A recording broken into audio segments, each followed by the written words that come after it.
Good evening, good afternoon, good morning, or whenever you happen to be listening to this. Welcome to the Film Realist Podcast, the film and TV podcast from a complete nobody.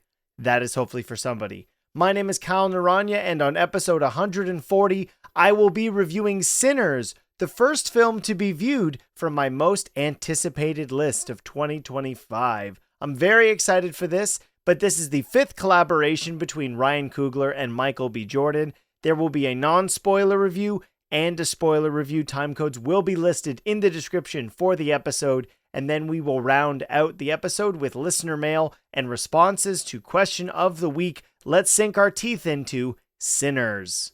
What y'all doing? Just step aside and let me on in now. Why you need him to do that? You big and strong enough to push past us? Well, that wouldn't be too polite now, would it, Miss Annie?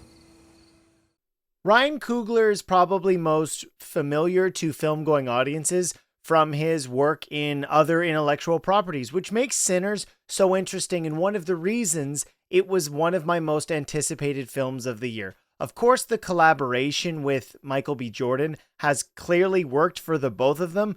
Creed, arguably the best Rocky film outside of the original, and you could debate on whether that's even the case, if it's maybe the best film in the entire universe. And then to go on to the Black Panther franchise, which was a billion-dollar hit, well received by audiences, even nominated for Best Picture at the Oscars.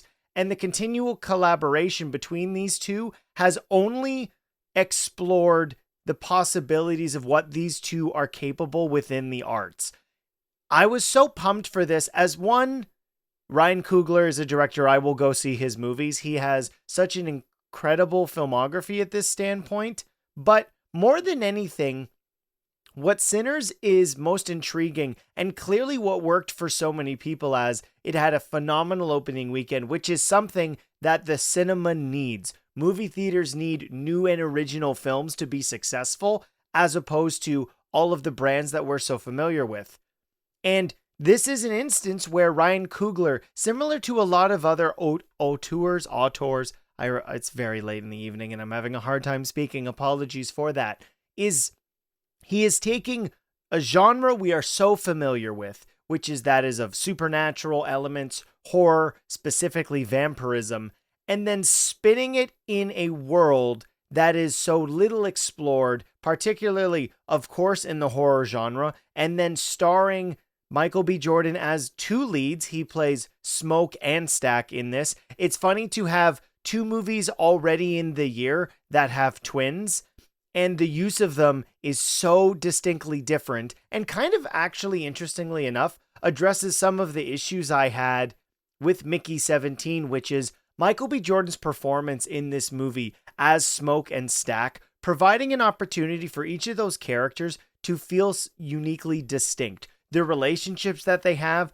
are very different, and their motivation behind what they're doing, opening up this gin joint, or I think they call it gin joint, and where their history is, what the characters have experienced, and what's led them to where they are now. The movie, taking place in the Jim Crow era, obviously has a lot of cultural significance for the African American community in the United States.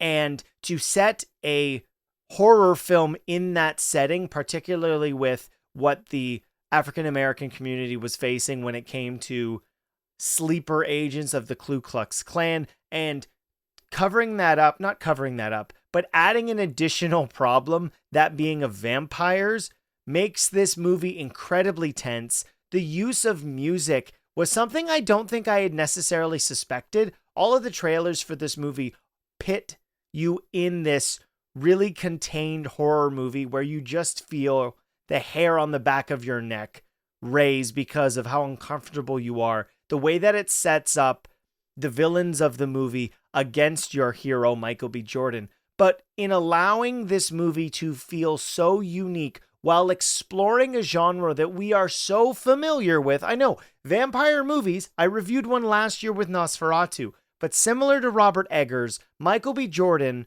and Ryan Coogler, specifically Ryan Coogler, who wrote and directed this, working on a film that is completely his own, bringing in elements of his culture, being a Black American, as well as exploring the history of the blues and the way that the music has been used, specifically the way that spiritually it's connected to those of the South, and how it allows him to have a perspective into this genre, unlike anything we've seen before. And also going against the stereotype where if you are a longtime horror fan, you are absolutely familiar with the trope that Black characters in horror films always die first as the setup for how awful the villain or the antagonist of the movie is going to be. But outside of a couple characters, this movie is just Black Americans, and we get a wide range of different characters and seeing the different lifestyles that were happening around the 1930s. The actual length of the time that this event happens, I don't want to spoil because it was something that I was not familiar with. If you're a first-time listener or if you're a long-time listener, you have heard me talk about the fact that horror movies are not my bread and butter. I do get scared, and typically if a movie is very scary, it sticks with me. My experience of going to see this on the Thursday evening was one of anxiousness, where I didn't want to be scared. I thought the trailers for this really sold me on the brilliance that we hopefully were going to be witnessing. And it was scary, but the exploration of vampirism, specifically with what it means for the community that is currently facing this horde of vampires, specifically with the relationship that Black Americans had in the South in the 1930s, and you giving us a film with elements we are used to and the expectation that we know the rules with how vampires work, but all of the other ingredients in this movie are so specific and unique that the experience of watching this movie feels completely on its own. There were elements that I absolutely adored. It's something I think I mentioned in my trailer reaction to what would have been the first official trailer, which was the idea that by the end of the movie, we have Michael B. Jordan dressed like John McClane, but it being set in the West. Obviously, it wasn't the Western, but being in the early 1930s and the dynamic of what the problems would be in that instance. Obviously, this is nearly 100 years ago in fighting a supernatural threat then. On top of that, all of the cultural and societal problems and pressure that the communities were facing with what was going on in the South, not to mention placing the vampirism, that of somebody being an Irish American.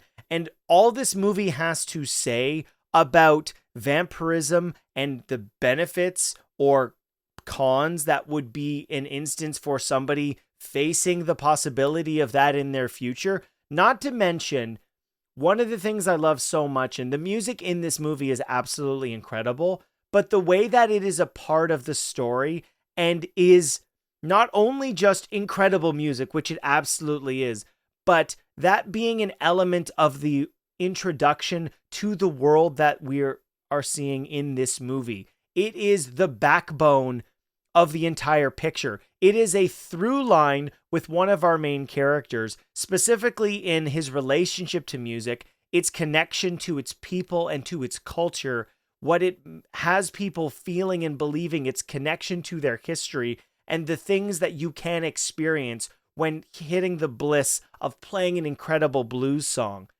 was something I was not familiar with whatsoever. So getting an education on the impact of the blues, specifically in the 1930s, not to mention having a lot of cast members in this who are very musically inclined, and the presentation of the music feeling as if it is a celebration, a freedom that is presented when given the opportunity to play the music that they had created and was eventually taken from that community and then spread out to the wider United States. There is so much to say about the experience of Black Americans in this era in the United States, and to have that be a story and something where I'm be interested to see necessarily in which ways Ryan Coogler kind of assembled what this movie was going to be, but each of the ingredients presented here make a full 3-course fine dining experience.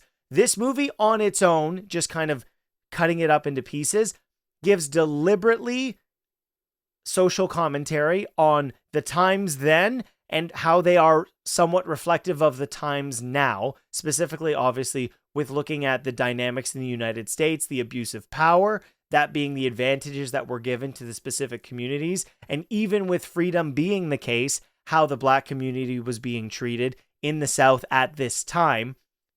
Eloquently put together, and somebody like Ryan Coogler, who has been working through Hollywood now since 2013 with Michael B. Jordan with Fruitvale Station, which of course was a statement on what was going on at that point.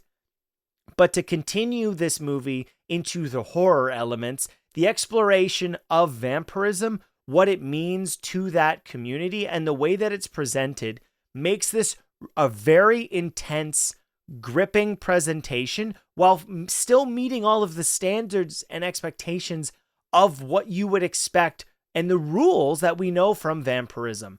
Having those elements be a part of the movie, but still managing to present them in its own specific representation of a vampire. It is creepy, it is scary, it is grotesque. And the way that it uses in a very, and this is not to be critical, but a standard representation of that, but interwoven in the way that Ryan Coogler and the cinematographers decide to present it, that also being woven through in the specific music that was being written and recorded by white immigrants in the United States at the time, some folk music that was used as well, and giving us a really compelling and gripping villain where he's scary. I thought that Jack O'Connell was a really terrifying villain, but also on top of that, and we've seen this in the trailers, getting to see a performance from Haley Steinfeld that we've never seen before, and her relationship with, I'm going to confuse which one she was with. I believe it was Stack,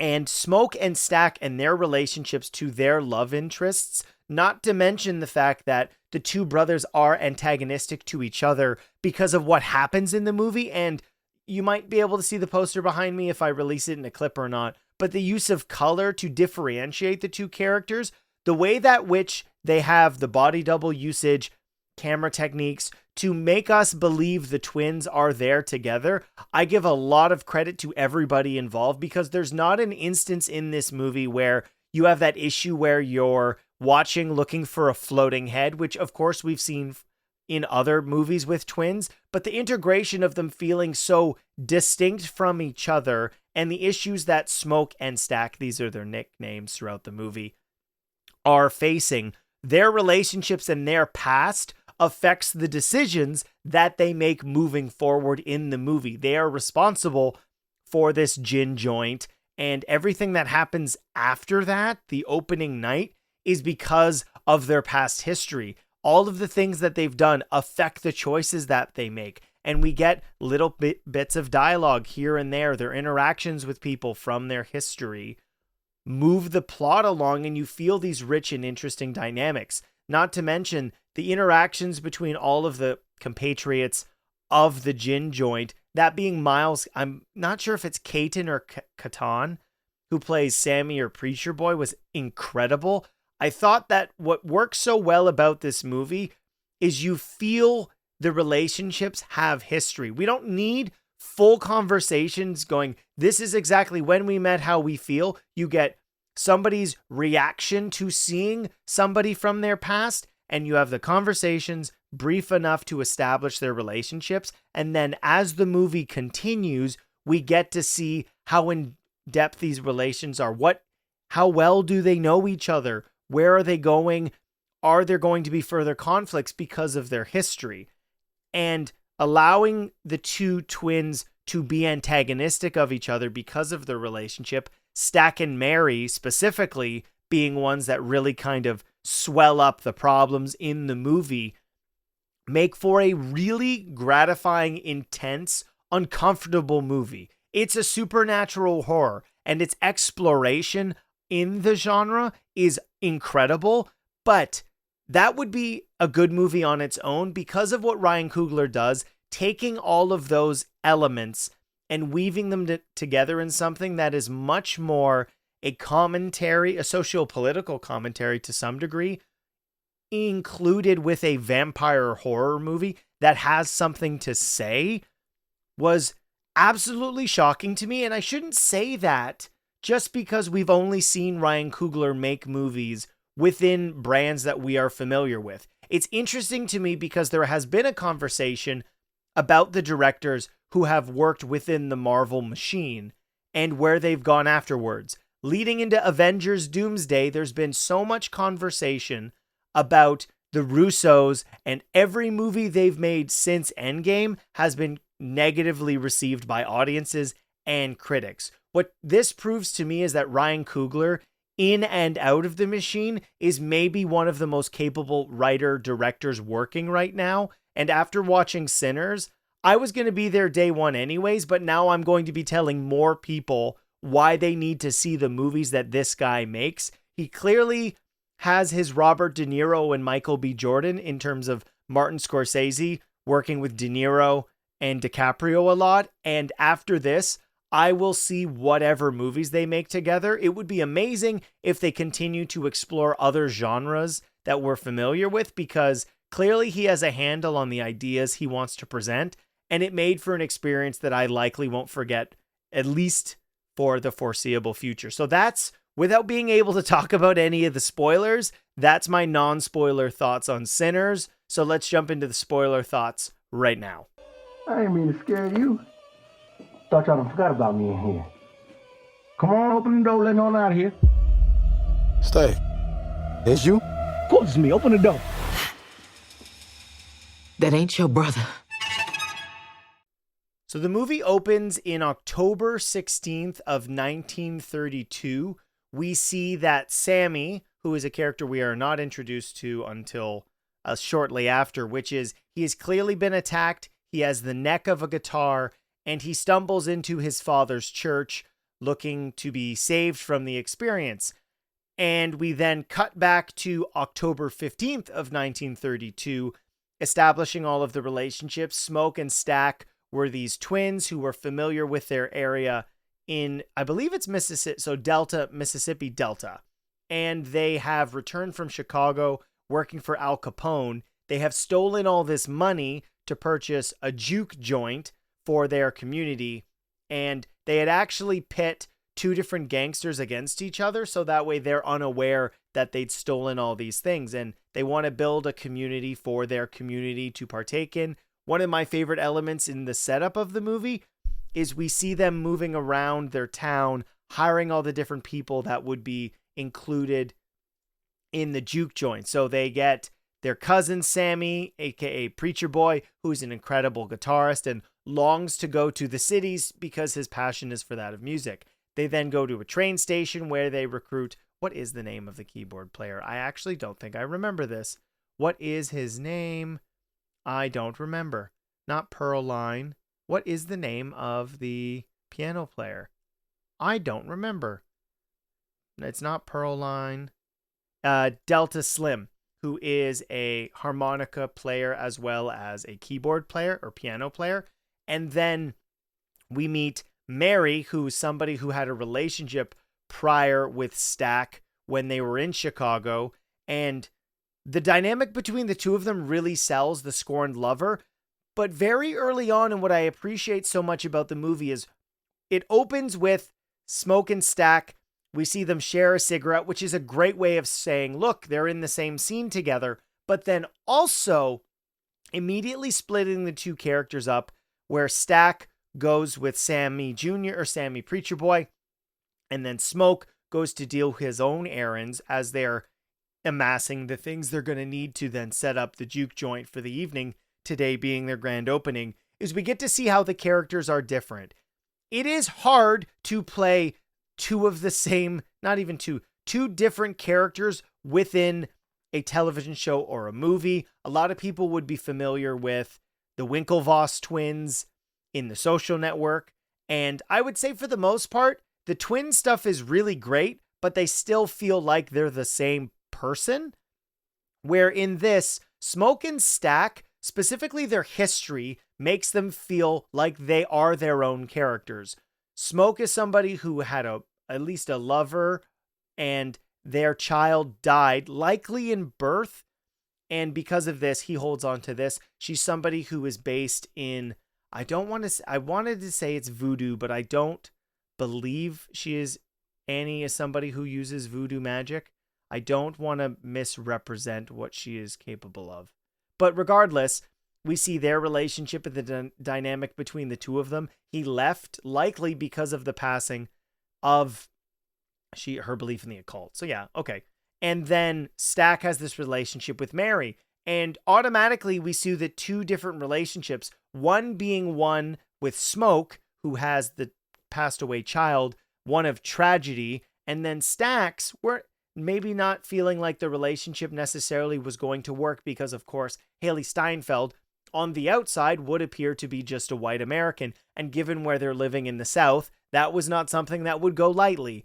We have since learned in the film and in the real world that Haley Steinfeld does have an African-American relative in her family tree. I believe it's her great-grandfather was a certain percentage of being African-American. I can't remember specifically what the one is. And I think it's really cool that whether this happened by accident or not, Ryan Coogler got Haley Steinfeld, who has that shared history, and made it either a part of the movie or knew it ahead of time on going into that. But regardless, allowing the actress to tap into something she probably culturally or even emotionally had never had to use before, which makes for an interesting character. You have somebody who feels connected to the Black community, of course, specifically with one, but then feeling like she's been integrated into that society and culture, but not having the opportunity to do so because of the extreme segregation, because of violence from the Jim Crow era, that being with the Ku Klux Klan and whatnot, feeling safe for her as well as the people she loves to be included in that community. That's enough interesting setup on its own. On top of that, as the evening starts to happen where all the music is being played, we're introduced to Remick, who is our villain and our lead vampire of this. And it sounds as if he is almost an ancient vampire. Because of things that happen later on in the movie, he talks about God and death and potentially being the child of Lucifer. Maybe I read too much into that, but it felt like there were some of that connectivity, or maybe he's specifically referencing Vlad the Impaler, who is Dracula.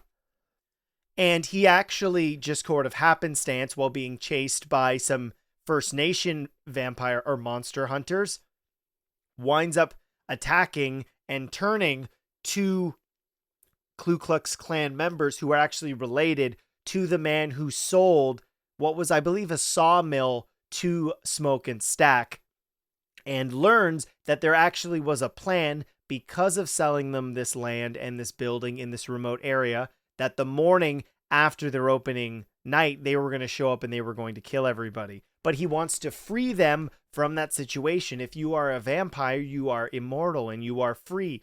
And the sentiment of that, on top of course, what was going on in the United States at the time, where you have people who are still working on plantations, and then the relationships that Smoke and Stack have with the whole idea of freedom, them having served likely in World War I or World War II. It's 1932. It would have to be World War I.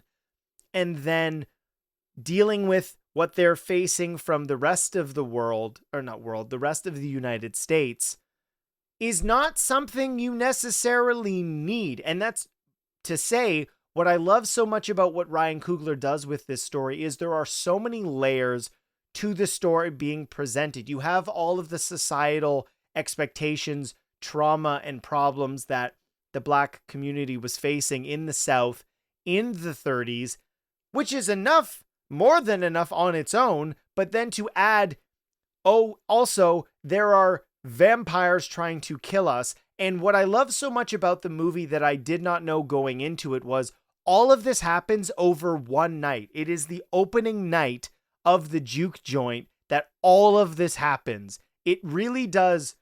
And this is not a criticism. I love this. It's Die Hard in that nature. John McClane is only there for the Christmas party, and the following morning, everything has happened and he leaves. Where as as the pieces start to get laid for the tension sort of building where Mary winds up at the juke joint. She shouldn't be there because if anybody that knows her from outside of here, this is obviously going to cause a lot of problems. Remick, hearing the divine music that Sam Preacher Boy is playing from the juke joint, it connecting to his future and his history. And this allows the composer, I believe it is Ludwig Göransson, who's worked on a lot of Ryan Coogler's movies, to create incredible pieces of music that are clearly based in blues of this time period, but then interwoven with music from even before that and connecting it with the present. And the cinematography through that sequence being a oneer, which is becoming arguably overused, but it is not that case in this movie, to establish the connection through music, through this community's history and future, was really a spectacle that was so captivating. And the way that it establishes, the way that the music is boiling down to how people feel in their bones, in their soul, it was a really great part of the movie that as I said in non-spoilers, I wasn't expecting at all. This being such a divine connection with the music is what draws Remick out. He hears this and he wants this because he can't die. He can't connect with his past. And this is something that he wants, trying to entice the people, specifically Preacher Boy, out of the juke joint. They cannot enter unless they are invited. Another classic vampire piece.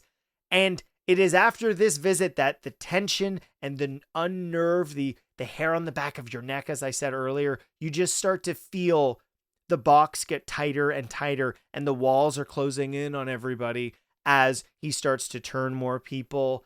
They don't want people to leave. Things are going wrong. Mary wants their money because a lot of people are paying with plantain money, which is not good for people trying to spend it outside in the rest of the United States.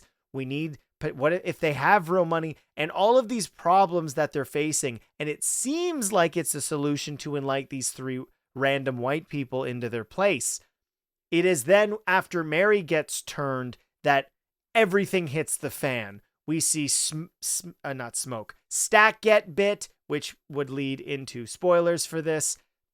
And then most of the supporting characters wind up getting bit. And we have this similar to almost like Purge, where they are trapped inside the juke joint having to protect themselves, and seeing all the different dynamics that have been established as the movie's gone along. They have to eat garlic. Annie's familiar with the occult and somebody who deals in this, trying to know everything she knows. They create stakes. Everybody eats garlic to prove that they're not a vampire. A very Thing-related scene, which I really, really like, the John Carpenter one. And then that's really where all of the action happens, and it just keeps getting more and more intense. Characters that you love and you like are taken. The horde of vampires just gets larger and larger. And eventually we do have a conflict between the two twins. And there's a twist in here, which I really appreciate, which is, what does it say about looking at your own reflection and having to kill that person? And ultimately, Smoke isn't able to do that. And it's a revelation, which I find so hilarious, that my goodness, that this is a completely different thing. I don't know why I said Rian Johnson, but why Ryan Coogler did this, having a post-credit scene to kind of establish, I wouldn't even say loose threads. It's just a great way to kind of be as a climax to the end of the movie. But all of the action with fighting the vampires is incredible. And the continuation on wanting Sammy to survive outside of this, that the music clearly is not a good thing. It potentially has led to this whole thing. Smoke not wanting Sammy to continue to play music. Sammy getting out in the open because all of the tension and the clock ticking in the movie is just getting to daylight. The traditional vampires die in the daylight is a part of this movie, so they just have to get to sunrise. This leading to Remick scratching Sammy across the face, which we did see in the beginning. All of them ultimately dying in the sun, or at least we think, thus leading to Sammy driving up to the church, which we saw, And I love the ending of this because it really felt like Ryan Coogler did his equivalent ending of Django Unchained, which is having it been revealed to him that the Ku Klux Klan was going to be coming, he preps for war, he is a trained soldier, and he takes all of them out. But in doing so, ultimately is mortally wounded and gives him the opportunity to move on to the afterlife and see his wife and lost child, thus ending his story. That is, on its own, a great ending to a movie, but as I said, the post-credit scene is even better, which is we see Sammy in the 90s, I believe it is, as a very old man, somebody who has clearly been a lifelong musician, and he is visited by Stack and Mary. Smoke and Stack had made an agreement that he would leave him alone and they would live their own life, and they visit him near the end of his, asking if he could play something from back when he was a kid in the 1930s. It's such a brilliant, eloquently well thought out horror movie that is so unique in its own voice that it is not reminiscent of anything else. You can see the classic elements in the movie. And one of the things that I haven't brought up yet, which is Ryan Coogler said that one of the things he loved from Puss in Boots: The Last Wish is the way that specifically Death's eyes looked in that movie. And an element of this in the revelation on when somebody is a vampire with the way that their pupils turn like a gray color and they drool was such a new, interesting presentation of vampirism. It wasn't just straight to the fangs, which I absolutely adored. If you are somebody who loves horror movies and is complaining that we don't get more new original movies, you have to go see Sinners. I was scared. I'm not going to lie. Will I have trouble sleeping tonight? I don't know. I will let you know next week on the podcast, but I adored Sinners. There was a reason I was looking forward to it, and it still knocked my socks off. So that will do it for my spoiler review of Sinners. Let's jump into question of the week and listener mail. Can I ask you a question? Just fun? There's something I've been meaning to ask you. I ask the questions, you answer the questions. Why do you ask questions to which you already know the answers? Did that count as a question? Yes. Damn it.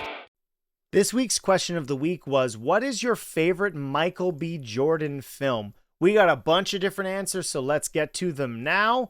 First one comes from Jermaine Jones, The Fantastic Four. Kyle, I just wanted to make you laugh. It's Black Panther, totally fair. Legacy Odinson.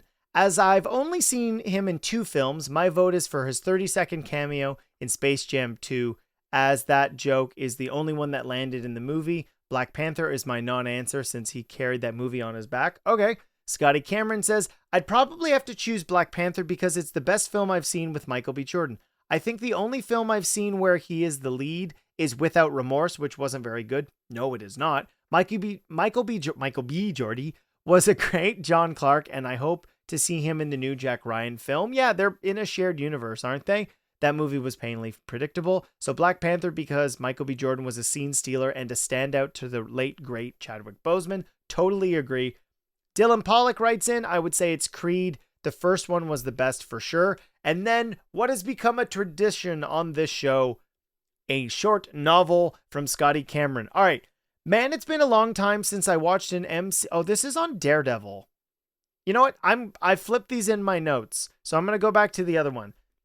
Yes, that Splinter Cell movie with Tom Hardy was canceled shortly after Assassin's Creed flamed out in 2016, and Ubisoft abandoned its pursuit of films based on its games. Now they're making Splinter Cell an animated series releasing on Netflix. My brother was half jokingly say that he hates Warcraft and Five Nights at Freddy films because he's a fan of those games with standards. It's one thing to feature lore from a video game, to have it look exactly like the game, and another to do actual justice and represent it well. If something often looks like it was ripped straight from the video game, it doesn't match the game in terms of the writing, then it's still a disservice. I totally agree. Look at Uncharted. Cool visuals don't atone for bad writing. Yeah, I remember the Telltale games. I have never played the Batman ones, but I saw gameplay for them. They look good. I know the first game was on Xbox 360, so I'll probably have to look into it. Yeah, as far as Minecraft story mode goes, the only plot you could pull from is from the movie. And they just choose to just do pixels. Yes, they did.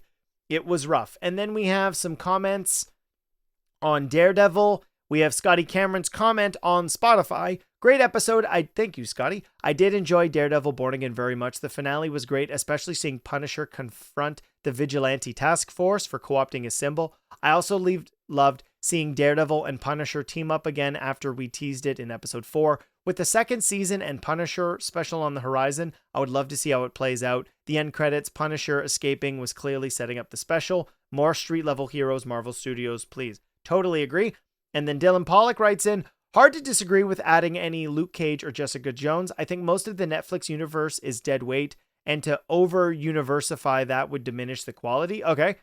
The best episodes are 1, 8, and 9 are the ones that felt most like Daredevil, and I don't need to see any cameos or anything like that. With Foggy, while I'd love the character to be back and love his dynamic with Matt, I don't think it makes any sense to bring him back. We literally heard his heart stop. I feel bad for Eldon Henson, though. True, but he will be in season 2. They did confirm that for whatever reason, which leads me to feel like we are going to see more that took place after Daredevil season 3 and before Born Again. That would only really make sense for me. But as I said in that, I'm really looking forward to where we see season 2 go. If you didn't listen to the Daredevil Born Again season 1 spoiler review with me and Kofi, please check it out. And then Scotty's second novel. We got 2 this week. Incredible.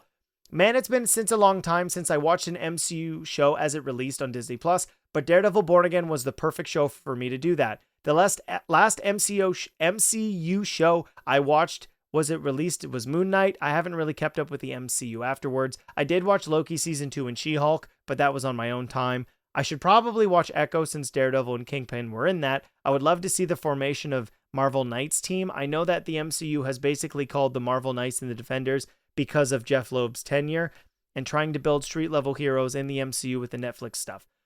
Come on, I'd prefer the name Marvel Knights for the street-level heroes and Defenders being Marvel Mystic, led by Doctor Strange. It's probably too late because the Netflix shows were always a part of the MCU, well, tangentially, and Born Again leaves no room for debating it. There's a reason Ben Ulrich's prize-winning piece was about the third act in the Avengers. I'd like the usage of the characters like Muse and White Tiger with how basically show a more colorful cast of characters. I do wish they weren't killed off so soon. I understand Muse is not a major threat. It would be nice to see him as a major reoccurring character with Daredevil. I agree.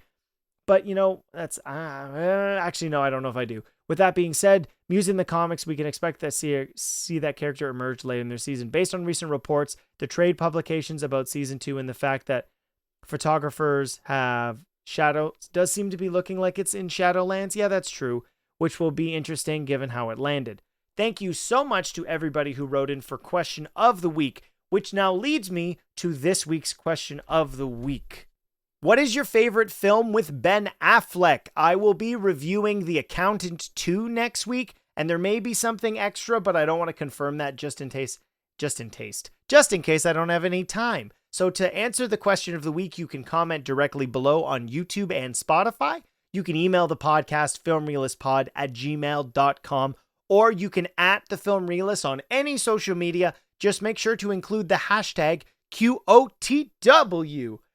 That will do it for the Film Realist podcast. My name is Kyle Naranya. If this is your first time listening to the podcast, please drop a follow and a 5-star review on your preferred podcast platform. As I said already, next week's episode will be a review of The Accountant 2. This is the Film Realist podcast. I'll see you next time.